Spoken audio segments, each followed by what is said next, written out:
تو پھر ہمیں یہ ایک الگ سے OIC بنا لینے چاہیے. اچھا ہم ان کی طرف توجہ نہیں دیتے, تاجکستان, ازبکستان, قازقستان, یہ تو ساتھ آ جائیں گے نا, ان کو بھی تو انگیج یہ کریں. بات یہ نہیں. تاجکستان اور ازبکستان کا, تاجکستان زیادہ مڑا ہوا ہے انڈیا کی طرف, لیکن تاجکستان کو ہم نے کافی مدد کی ہے, اس کو یہ یاد رکھنا چاہیے. ان کی فوجوں کو بھی ہم نے بڑی مدد کی ہے.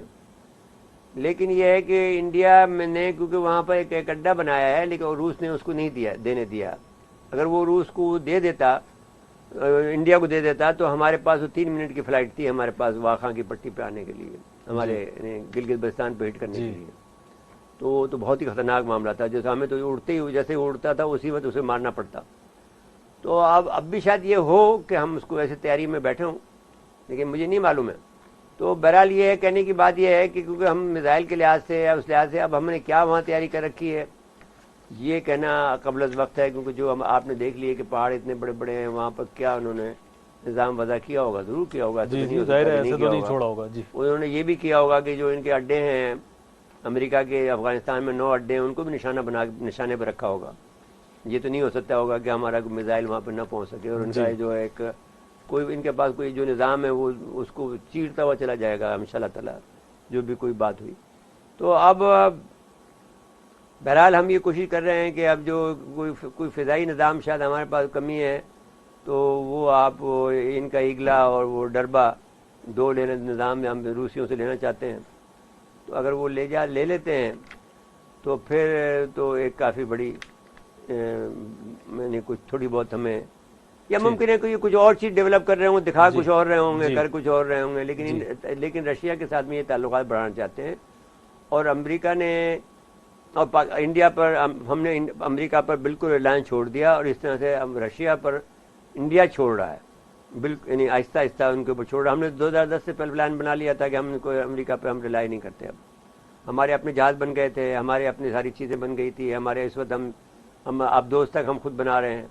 تو ہمیں انڈیا کی ضرورت نہیں ہے. دوسری بات یہ ہے کہ ہم نے پھر اپنے وہاں پر اکتفا نہیں کیا ہے, ہم نے ہالینڈ سے بھی ہم نے معاہدہ کر لیا ہے. چھوٹی جو بوٹ کشتیاں ہیں جو چلانے کے لیے, ان سے چائنا سے بھی سستی ہیں, تو ہم نے ہالینڈ سے بھی کر لیا ہے معاہدہ. وہ وہاں سے لیں گے, اور لیں گے نہیں, بنائیں گے ہم اپنے آپ نے شپ یارڈ میں. پھر ایک شپ یارڈ ہمارا جو گوادر میں بننے جا رہا ہے, ظاہر ہے اسے 5 سال تو لگیں گے, لیکن اس کے ساتھ میں ممکن ہے بہت تیزی سے بن بھی جائے. اچھا یہ مودی کا کیا کریں, یہ جو لائن کنٹرول پہ جو صاحب یہ چھیڑ چھاڑ جاری رکھے گا, اور آپ کو اس کو بزی رکھنے کے لیے اگر آپ غور کریں تو اس وقت جو تحریکیں چل رہی ہیں, کل جیسے میں نے آپ کو بتایا تھا کہ آدھا چنائے جو تھا, مدراس جسے آپ کہیں, کیونکہ عام طور پر ابھی بھی بہت سے لوگ چنائے کو نہیں جانتے لیکن مدراس کو جانتے ہیں. آدھا مدراس نکل آیا تھا مودی کے کالے جھنڈوں کے ساتھ استقبال کے لیے, تو وہ لینڈ نہیں کر سکا. یہ کیا ہوا, تو پھر غبارے بھیجے, پھینکے اس کے اوپر, یعنی گیس کے غبارے بھر کر, ہائیڈروجن گیس کے غبارے بھر کر جو ہوا میں اڑ جاتے ہیں, کالے غبارے بنا کے بھیجے. دیکھو کتنی تکنیک جو ہے, اور وہ بہت ترقی یافتہ لوگ ہیں. آپ کو یاد ہوگا کہ فائنانس منسٹر ہمیشہ وہاں کا آتا ہے, وہ کہتے ہیں کہ یہ تم لوگ نکلو, تمہاری سیاست سے ہمیں تو اتفاق نہیں ہے, اور ہم جو ہے تم نے ہم پہ قبضہ کیا ہوا ہے, تم یہاں سے نکل جاؤ. یہ جو مودی ہیں اور جو جتنے بھی برہمن لوگ بیٹھے ہوئے ہیں نارتھ کے لوگ, یہ نکلو یہاں سے. اب یہ جو ہم آپ سے بات یہ کہتے تھے, وہ یہ کہتے تھے کہ یہ مصیبت میں پھنس رہے ہیں, یہ جو ہندوتوا کا جو پروگرام بنا رہے ہیں, کیونکہ ان کا ہندوتوا الگ ہے, ان کا ہندوتوا الگ ہے, شمال کا الگ ہے, جنوب کا الگ ہے. اس میں تو وہی سینیو اور یہودی والا قصہ آ گیا. یہ سیونی ہے مودی جو ہے, شمال کے لوگ جو ہیں, اور وہ بیچارے نارمل یہودی ہیں یا نارمل ہندو ہیں. وہاں پر جا کر آپ دیکھیں گے, نیپال چلے جائیں یا آپ وہاں چلے جائیں, تو ان کے اندر ایگریشن نہیں ہے, وہ امن پسند لوگ ہیں, امن پسند. اور یہ وجہ ہے کہ جب مسلمان وہاں گیا ہے بائی اپنے کشتیوں کے ذریعے سے, تو پہلی مسجد وہاں بنی ہوئی ہے. آپ جا کے کبھی بھی کیرالہ جانا ہوا تو وہ میں نہیں دیکھ سکا. میں کیرالہ ضرور گیا لیکن ٹریونڈم گیا اور اس مسجد کو دیکھنے نہیں جا سکا, جس کا مجھے بہت افسوس ہے. اچھا یہ سرحد پہ جو آپ بتا رہے تھے کہ بھاری اسلحے کے ساتھ وہ آئے ہوئے ہیں, اچھا میں یہ کہہ رہا تھا کہ اس وقت بھاری اسلحہ کے نہیں ہوا. وہ یہ تھا کہ جس وقت انہوں نے زیادہ آدمی مارنے لگے تھے, تو ہم نے ٹینک کے جو گولے ہوتے ہیں وہ بنکر کو توڑ دیتے ہیں, تو ہم نے ٹینک کے گولے استعمال کیے تھے اور ان کے بنکرز کو اڑا دیا تھا. اب انڈیا بھی وہ بنکرس لے آیا ہے, وہ ٹینک کے گولے لے آیا ہے, تو اس نے ہمیں کہیں ایک آدھ کوئی نقصان پہنچایا ہے. اب ہمیں کوئی نہ کوئی دوسرا بندوبست کرنا چاہیے, اینٹی ٹینک میں لانا چاہیے, جہاں سے یہ فائر کرے اسی ٹینک کو اڑا دیں. جی تو اگر یہ ایسکلیٹ کرنا چاہتے ہیں تو کریں نا, پھر خوشی سے, ہمیں تو کوئی پرابلم نہیں ہے.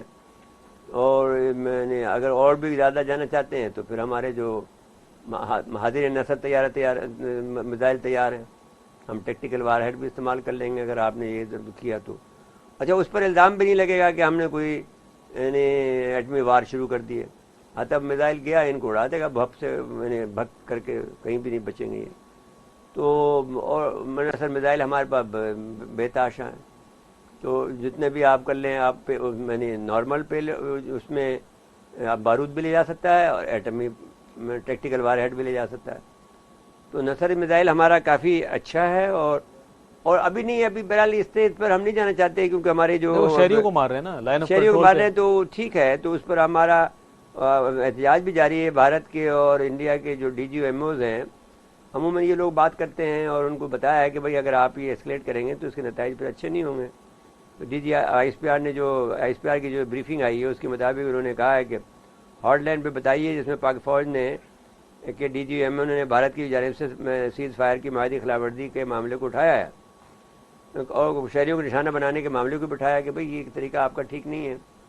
تو اب اس کے بعد میں جو دوسرا مرحلہ آ رہا ہے, لیکن ہم اس میں یہ بات ہے آپ کو یقین دلاتے ہیں کہ جتنی کیجولٹی ہماری ہوتی ہیں دگنی ان کی ہوتی ہے.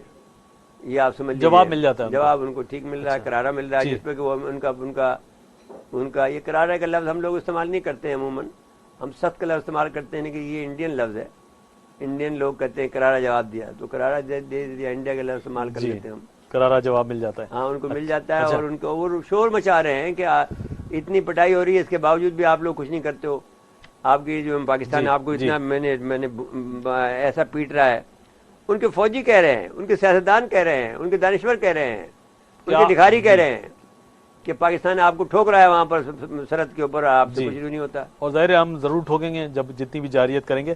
اچھا, اب آ جاتے ہیں ہم وقفے کا مجھے کہا جا رہا ہے, لیکن وہ جی ایس ان کی جو آپ بات بتا رہے تھے, اگر آپ یہ بات بعد میں کر لیں تو اچھا ہے, کیونکہ وہ تفصیل سے بات کرنے کی ہے. آپ کسی اور بات پہ کر لیں. نہیں, بریک کا وقت ہوا ہے تو بریک کے بعد ہم اس پہ بات کر لیں گے. ناظرین, نیوز اپڈیٹ کے وقفے کے بعد ہم دوبارہ حاضر ہوتے ہیں.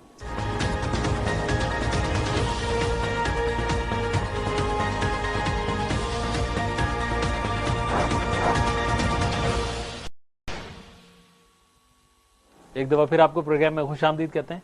مرزا صاحب آواز ہیں وہ جی ایس این والے. ہے کہ ایک واقعہ ہوا ہے یہاں کراچی میں. اب ہم یہ دیکھ رہے ہیں کہ جی ایس این کے جو لوگ ہیں وہ اس وقت مرکزی عہدوں پہ فائز ہیں.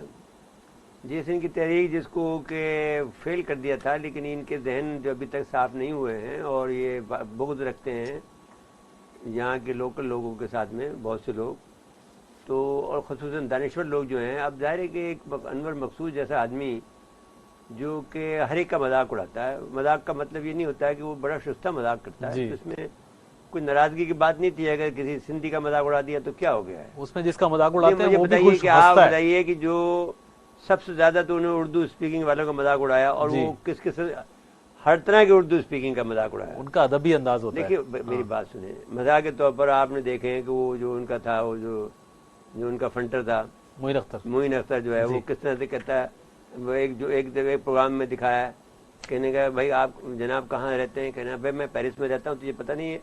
تو اس نے کہا جی پیرس میں رہتے ہیں, اور یہ یار کہنے کا تجھے پتہ نہیں ہے, تیرے باپ کا بھی میں پتہ نہیں, وہاں پہ گڑھا کھودا ہوا ہے, وہاں سے میں نکلتا ہوں, پانی نہیں, میں 3 دن سے نہایا نہیں ہوں, پانی نہیں ہے, بجلی نہیں ہے, کیا کرا تیرے کو ہوش ہے نہیں کسی بات کا. تو اب اس قسم کی باتیں ایک اردو اسپیکنگ کے اس اپنی بدتمیزی دکھا رہا ہے, وہ بھی دکھا رہا ہے. ایک گجراتی کا مذاق اڑا رہا ہے, ایک لکھنؤ والے کا مذاق اڑا رہا ہے کہ وہ کس طرح سے آپ جناب کر رہے ہیں, ایک حیدرآباد دکن کے لوگوں کے جیسے خاف بولتے ہیں ان کا مذاق اڑا رہا ہے, ایک آپ کا دلی والوں کا مذاق اڑا رہا ہے. وہ گجراتیوں کا, میمنوں کا, پنجابیوں کا, پٹھانوں کا, سب کا مذاق اڑاتا ہے. کسی کو تکلیف نہیں ہو رہی, ان کو تکلیف ہو رہی ہے. اور جب میں نے لکھ دیا کہ بھائی وہ اس کو چھوڑ دو, مہربانی کرو, اور وہ بڑے بڑے دانشور جو آپ کے اینکر بھی ہیں وہ لکھ رہے ہیں, صاحب لکھ رہے ہیں صاحب بھائی وہ, میں نے کہا وہ, اور پھر اس نے معافی مانگی بیچارے غریب نے, اور کوئی کام نہیں ہے اس کا. وہ تو بہت زیادہ ملنے جلنے والا, من نثار آدمی ہے, سب سے ملتا ہے, اور آپ اس کا مذاق اڑا، اس کے ساتھ میں جو اس کا جو برا حال کیا، اس کے جو نتائج مرتب ہوئے ہیں وہ بہت خطرناک ہوئے ہیں. آپ اس کا اندازہ نہیں لگا سکتے کہ آپ نے. تو اس کا مطلب یہ کہ جی ایس این کی تحریک موجود ہے. اور آج میں بتانا چاہتا ہوں کہ جو بڑے بڑے ہمارے جو ادارے ہیں ان کو یہ ہوش میں ہونا چاہیے جو. اور اس کے ساتھ میں ملا کر اگر ہم دیکھیں ذرا زرداری صاحب کی جو بات کو جو انہوں نے کی ہے کہ فوج کے جو بہت اچھا ہے، تو میں نے ایک دفعہ یہ کہا تھا